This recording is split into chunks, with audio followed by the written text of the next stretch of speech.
Mbote bandeko nyonso oyo bozali kolanda ngai awa na Londres, na salue bino na kombo likolo na bakombo nyonso oyo eza na mokili. Il n'y a pas un nom qui nous a été donné comme le nom de Jésus-Christ. Il est Elohim, le Tout-Puissant, le Créateur de toutes choses visibles et invisibles. Yende apesaka biso oyo tobengi la sagesse, yo ya apesaka biso discernement spirituel po te toyeba saison nini tozali kovivre, temps nini tozali kovivre, po ete tomekaka ko informer, ko éduquer bato oyo bazali na posa ya koyeba oyo bayebi te, bato batambolaki na ignorance, bato batambolaki na matoyi ya koyoka te. Peut-être na ba message oyo na pesaka à travers les médias yango nde ekoluka kosalisa moto moko boye, ezali mpona bato ebele te. Soki ozali moto wana, gloire à Dieu, le tout-puissant Dieu. Nzambe lelo na zongi lisusu na deuxième point ya émission oyo nasalaki la dernière fois, ezalaki bongo esprit tobengi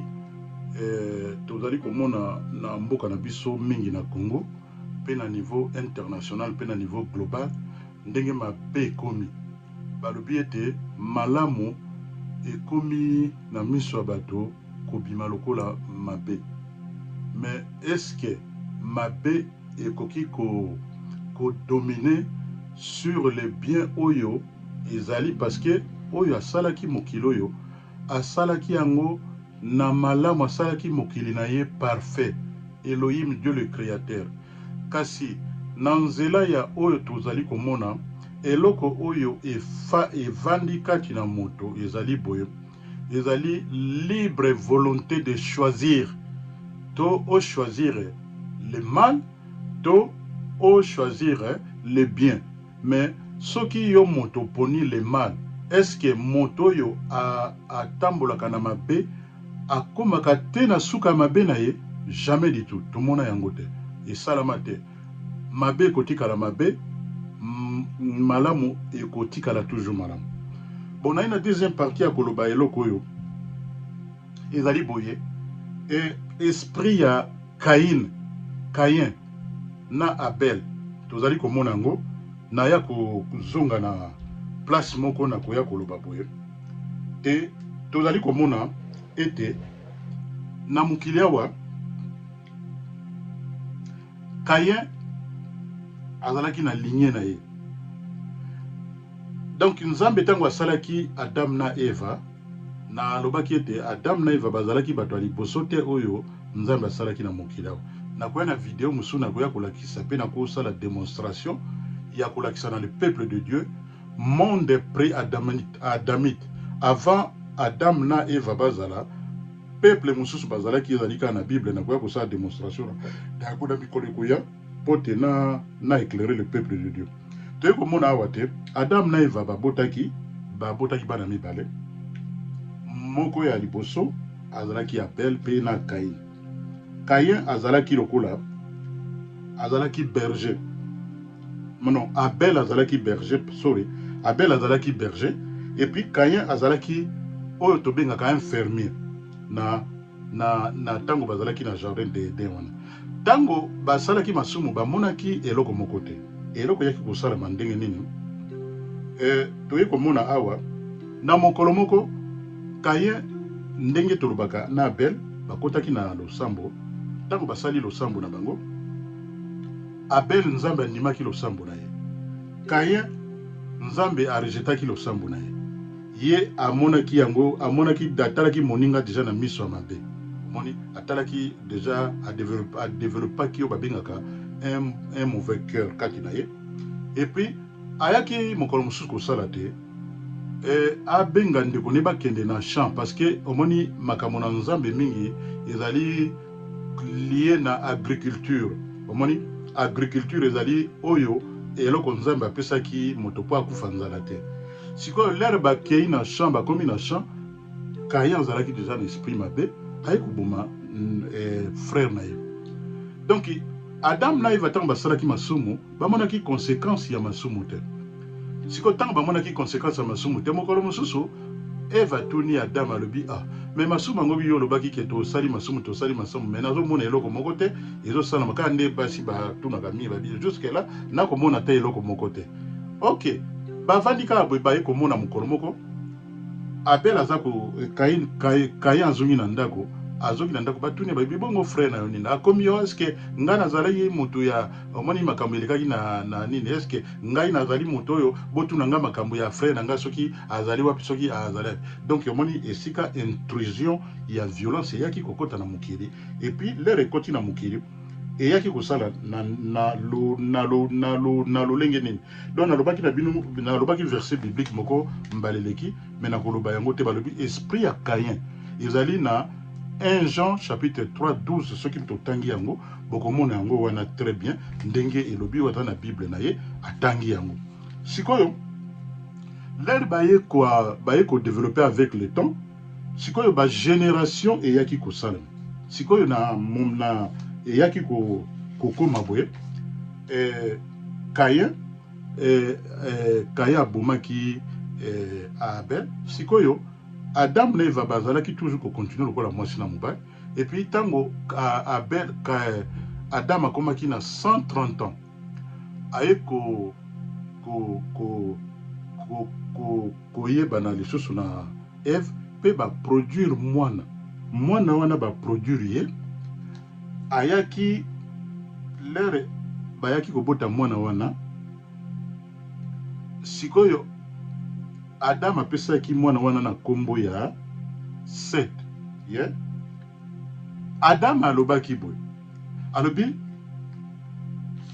kombo ya mwana wana Seth ezali so botangi na Genèse chapitre 5 bokomona ba détail wana nyonso ndenge ezali wana ndenge ezali étalé pour na faute ya temps média c'est le temps alobi ke Adam alobi na moni lokola mwana oyo Seth azali na esprit ya Abel omoni ndenge tolobaka awa mingi tomonaka mingi tango ozozwa kombo ya bana il faut kosalaka attention na kombo kopesa mwana na yo sikoyo lere Adam bapesi mwana kombo Seth mais Adam amonaki yango na miso ya esprit yango ndenge na insistaka toujours nous sommes des créatures spirituelles tozali na âme pe tolati banzoto oyo ça nous dit absolument rien du tout nzoto eza ko reflecter soit image ya papa ou soit image ya mama ou soit image ya banoko bandeko boye bakoko boye yango na biloko na oloba lelo sikoyo moni Adam alobi nini tala esprit ya Abel eye kobima na nzela ya mwana oyo Seth oyo lignée oyo yaki kosala tete Christ aya kobotama omoni toujours balobaka toute la vérité na mokili ezalaka parallèle il y a un monde spirituel il y a un monde physique donc omoni makambo nyonso ekendeke lokola mibale na mibale sikoyo esprit wana oyo ye Adam ayaki komona yango na forme spirituelle sikoyo baye ko avancer l'air baye ko avancer sikoyo eye ko sala na toloba na Genèse na mukana na Genèse chapitre 4 na verset 17 à 19 toya komona verset biblique moko eza olobela biso ezali un peu moi mulili balobi le mec kaka bano babotaki oya boti te balobi le mec ayaki kozwa basi mibale polygamie ebandaki nde wana alobi le nom de l'un ya basi oyo ye azalaki ezalaki kombo na ye Ada et puis le kombo ya mwasi na ye mosusu azalaki Sila omoni donc yango moni à partir ya awa pona faute de temps ya ko expliquer na mozindo ezali kolobela biso lisusu likambo ya ndenge violence eyaki. Donc reproduction ya bato ndenge baye kosa bino bosalaki masumu na masumu bosalaki boye ko se reproduire na reproduction na bobimisi bato mosusu bato ya violence mais wutaka nyonso na monde spirituel parce que dans le monde invisible il y a beaucoup d'esprits. Mais il y a un esprit oyo et salate ngai na yo tozwaka ba guérison balobi l'esprit de Jésus-Christ oyo ezalaki esprit ezalaki na kati na Yesu Kristo oyo esekwisaki Yesu Kristo na liwa na ba maladie na kokufa na chômage na kozanga esprit wana nde esprit nga nazokoloba esprit wana et salaka o babengaka regeneration yango moni touti koloba awa omona kata musubo boti mwana boye kotala mwana bobi mwana azali lokola koko moko boye mais koko wana asa kenda mais bokomi koloba bi mwana azali lokola mutu boye mwana azali lokola oyo mwana azali lokola ezaba makambo ezali ya solo esalamaka ya solo yango tozala batu oyo tokotambola na mokili oyo ba esprit na biso efandaka kati ya banzoto na biso soki ba esprit na biso ezali kati ya nzoto na biso te tokotambola lokola bato babengaka bango ba homme sensuel donc bato moko baza surtout actuellement na époque ya période toko vivre mingi monde ekomi monde sensuel ezali susu bato yao babengaka bato bakotambola na esprit bakoma moke yango mona na place balobaka mingi babiangami me mokende bazali ya koponama boko zali bele no baponami bazaka toujours moke yango likambo na kolobaka lelo siko na place oyo toye koloba lisusu bato oyo bazaka na kondima makambo na nzambe te mais il faut kokota na mozindo mpona te omona ndenge mokili ezali kotambola mpe ndenge mokili etambolaka toye komona tolobi na mbaleleki nalobaki likambo ya Lucifer ye diable ye azali wana se ye nde mutu azali na contrôle ya mokili oyo ya mabele oyo bazolobela biso balobi biso na Ésaïe chapitre 9 24 je vais vous le dire la terre est livrée aux mains de l'impie il voile la face de juge. Si c'est pas lui qui est c'est donc. Omoni dans balobi mokili oyo ezali livré na maboko ya ba méchant. Soki toyebi ba makomi na nzambe malamu te tokotambolaka na bobongi. Awa eyekoloba lisusu na passage moko na psaume ezoloba nini oyebi ke bato bazali bato ya mabe bato bazali na esprit ya kaye ya koboma bato bayokanaka ndenge tolobaka bandoki bayokanaka me bana na nzambe bayokanaka te ya la division il y a des critiques basongi banini mais entre temps boko ya boye na église boye bofandi place moko mais boyokanaka na bino te donc bozali kotambola na haine moko et eza lokola haine moko ezali pathologique donc ekoki ko changer te you can change soki oyebi balobi na biso ndenge wana omoni place moko bato bananga koyebisa su bato na mokanda na Job 1:6 à 12 soki totangi balobi Satan ayaka kosolola pe na nzambe omoni lobeli biso boye bana na nzambe tango basanganaka Satana azalaka pe wana sikoyo nzambe atuni Satan alobi yo oye kosala nini awa Satan alobi mosala na ngai na kendeke likolo na se na tambolaka na tunaka na lukaka esi oyo nakoya ko détruire yango moni na koya ko beta nde masolo awa ya makasi lisusu balobi Satan Lucifer tala na mokanda na Matthieu chapitre 4 9 à 10 soki totangi na mokanda na Luc chapitre 4 verset 5 à 8 tokomona ndenge Satan alobi ndenge mokilo ezali kotambola ndenge mokilo oyo etambolaka ndenge wana eza na bamilimo ebele ya mabe esprit mosusu ya mabe nakoya kosala démonstration nango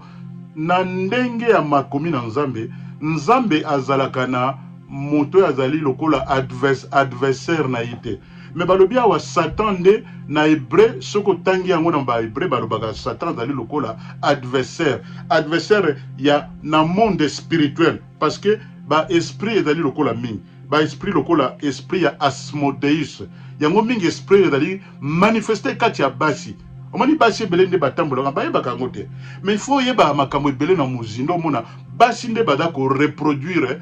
société ndenge ezali awa basi ba mama. Yango moni mama solo azali mamoyo akotaka na lusambo na muzindo pe ayebi makambo na muzindo pe afungolaka pe asalaka communication na bano ya ye na forme spirituelle pas na forme physique boite. Omoni toyi komona lelo sous likambo ya bato na oloba lelo ya ba communauté internationale soi-disant.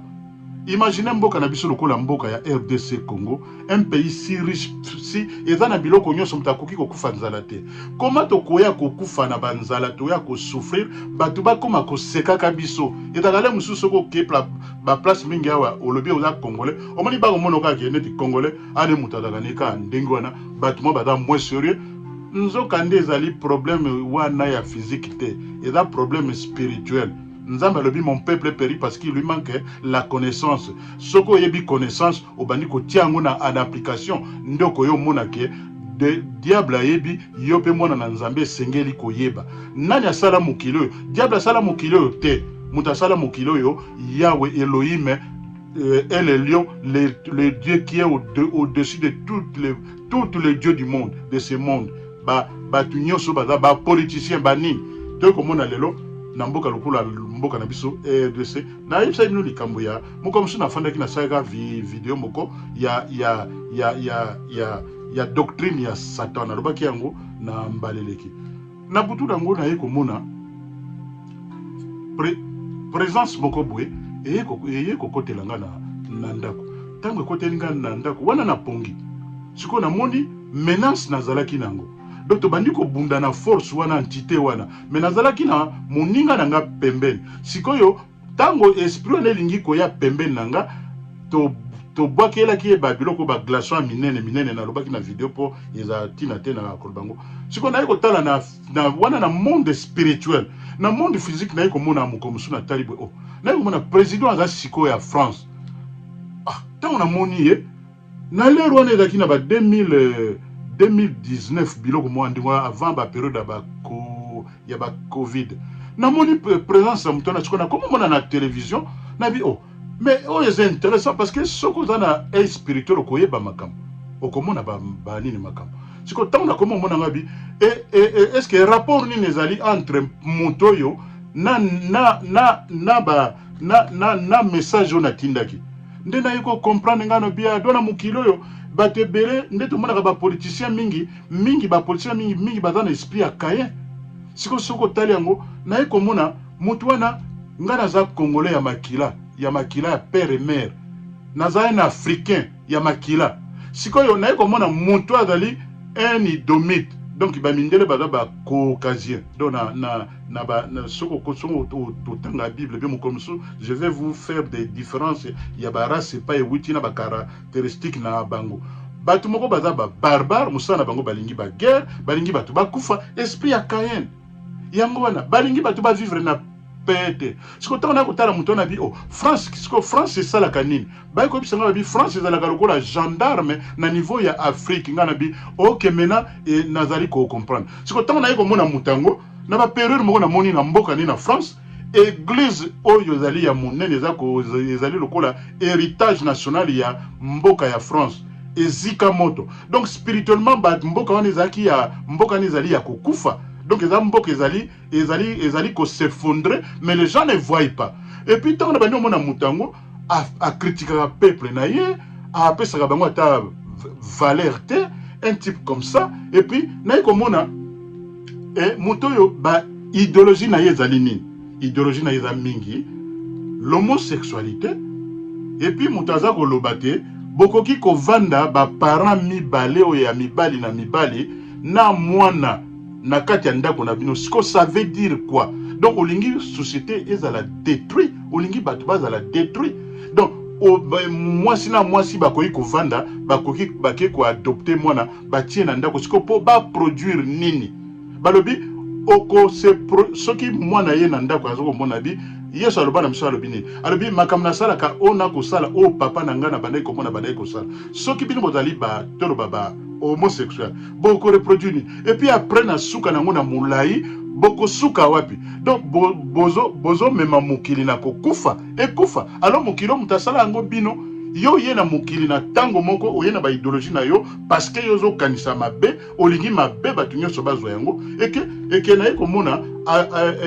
na ekomona isusu mboka lokola Rwanda bena mona ok connexion ezali entre motoyo na Rwanda donc soki tozo vivre mabe omoni na koyebisa bino bandeko na nga ba congolais totika likambo ya bandoki ya batata mwasi ya bamama ndoki ezali réel mais bandoki ya solo ezali nde ba politicien lokola oyo mokonzi ya France ba mikonzi lokola ya ba Rwanda et puis na conglomérat na bango ndenge baza soit disons to benga lelo la communauté internationale bango ba vivre ka malamu biso to vivre ka mabe et puis toza na bomengo oyo tokoki ko leisa bango mais bango bakomi ko sala nini balobi ok to sali ligne awa bon to tracer ligne to tie totala soki bango bakoba kale même bato bako sala biso mabe bako ya na bamboka na biso to ko betela ka bango maboko ce n'est pas normal il faut to lamuka yango moni na yango na ko clôturer na message ya lelo ezali nini na kati ya société nyonso na ba culture nyonso soko lingo bebisa société kende bebisa famille parce que famille ezali nini mama na papa mais soko tiki ke mouvement féministe bakoma ko boko la bana est-ce que bato wana bakozala bato ya malamu donc pona bango balingi criminalité ezala bato ba vivre na kobomana na haine parce que ils veulent comme ça pendant que biso tozali kobomana bango kuna bazo seka bavandi bazo mela bazo koseka bebe omoni ndenge tozo bebisa bango ndenge komi na mukanda na som biloko lokola famille biloko lokola musique art na ba loisir totala ndenge ezali ezo tambola ndenge nini totala système de gouvernement mais oyo bato babimi lelo ba politicien lelo ezali mawa trop ozo mona peut-être que mutu azali na bobungi mais lokola bake ba lobotomiser ye makanisi akomi koloba makambo ya mabe comme c'est comme si mabe za malamu mabe kotikala mabe malamu kotikala ka malamu biloko lokola media lelo ezali na mawa otalobi moto mususu azoloba lobi mais oyo c'est un mensongère oyo c'est un manipulateur oyo azali nini esprit erroné ya kobebisa bato makanisi po te bakanisaka malamu te ce n'est pas bien biloko lokola religion nzamba ila biso religion te nzamba ila biso religion on a oloba que comment bokoki kokende ko sambela mais na réalité percé moko ezali te bato bazo mona clair na vika bato moke balobi te totika ko se contempler na biloko ya mokili to se tokende na lola yango wana histoire na yo sukisa awa lelo eza période moko naza kosala nasaka ba sécurité na sa formation de sécurité naki okutana na mutu mo azaki musulman obi alobi na ngale na yebsenga bibo ngai nazali kombo na nga boye puis nazali pe mosali na nzambe na la pasteur alobi na ngabi yo za pasteur oza pasteur oza chrétien ngabi mo wana eza obscur po na nga na kuraka na ngote nga nazali un mutu qui croit en Jésus-Christ moni na ba chrétien wana mingi na zana ngo penza bien te alobi na nga alobi na kobetela yo histoire alobi oyebi na histoire ezalaki na bango pe bazo croire na Adam na Eva balobi na jardin d'Eden ezalaki na bato mibale moko kombo na ye Caïn moko kombo na ye Abel alobi ezali na bato mosusu ezali malamu babomaka bango alobi badaki ba frère abomi frère na ye po frère na ye azalaki moto na nzambe bato ya nzambe balingaka bavivre te bakende na likolo bakende kovivre na likolo na mokili awa bango bazalaka na place te boto oyaka mpo na nini na mokili ngape na yoki nga na bi o donc bato mosusu balingaka bayaka na mokili awa esengeli bavivre te donc naye kolie biloko wana naye koloba nga na bi non o wana eza ndenge oyo otangaki me na suka nango ezali nini omoni lere oyo abomi moninga na ye mpo ye atikala kozwa bomengo ya mokili oyo ye wana oyo soi-disant nzambe andimaki losambo na ye esengeli ya kufa donc concept na bango bakroyaka eza ndenge wana les politiciens tokomona ba président en France banini ba oya Rwanda donc concept na bango ezali ndenge wana esengeli bato mosusu bakufaka po biso to vivaka ce n'est pas normal, c'est satanique, c'est diabolique donc yango elobi bato nyonso oyo azali na motema mabe tokomona yango na Congo un moto asali eloko te boke bobomi ye et puis bokanisi likambo ekosimba esimbi te ekomi contre bino donc bato baza na miso bakomona bobongola nde mitema bozala mboka ezali ya biso toyokana totambwisa yango na ndenge ya malamu ato monaka awa le bapati na baconservateur okomona lokola baswanaka eza baswanaka te ezali basi batrasa balie ndenge mboka na bango efonctionnaka na Amérique badémocrate na barépublicain babundaka bitumba me soki moto olongi okomi na place ndima moninga tambisa mboka ezala bien et puis félicitations à notre président actuel na francophonie olakisi penza ke Congo ezali ya banka ya bankoko na biso mboka na biso tokoki kotikela Congo na maboka bato mosusu te baya kokonza biso baya komonisa biso pasi tan wana ezali lisusu te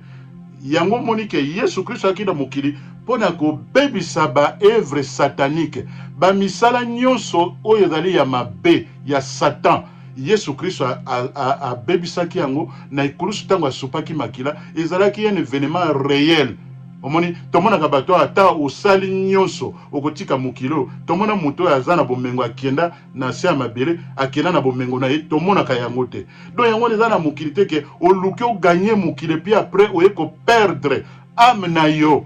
ndeko likambo ezali likambo ya âme na yo mokolo kozala na mokilo te okozalaka yo moko okotambola na bagade kolo okotambola na bato ya ndenge na ndenge me mokolo liwa eyaka ekoyela bobele yo moko lero okende na lero bakokunda yo bobele yo moko bato wana ata baleli ndenge nyonso namona na nteke mutu bakeye na ye o mutu wana azalaki soki ndenge nini mokolo akufi ale bakundie na bavivant na bato bazaki vivant te bakolelaka na suka nango bato bakozongaka na bamboka na bango et puis la vie continue donc tobongola na mitema tozala na bolingo na kati ya mitema na biso to se valoriser toyeba ke tovivre na diversification ya batalent nzambe apesa biso batalent ya ndenge na ndenge mutu na mutu aza na bakapasité na ye soki tomoni ke moninga ezali ntango na ye lokola président ya biso ya Congo c'est un vrai président oyo aye na leadership ya kotransformer Congo alobi to renouveler nde makanisi na biso totikala ko fonctionner lokola monde oyo c'est appartient aux méchants soko zotambola selon bato ya mokilo méchanceté la kati na motema na alors tobongola mitema toza na kimia na lingi bino mingi bosabone botindela ngai oyo bozwi puis tokomi mbala na nsima message ya boeza koya ya kosakana te abonnez-vous massivement et puis God bless you et puis le peuple de Dieu je vous salue les hommes de Dieu nyonso merci pona kolanda ngai na après-midi ya lelo God bless us. Thank you, Jesus Christ. Amen.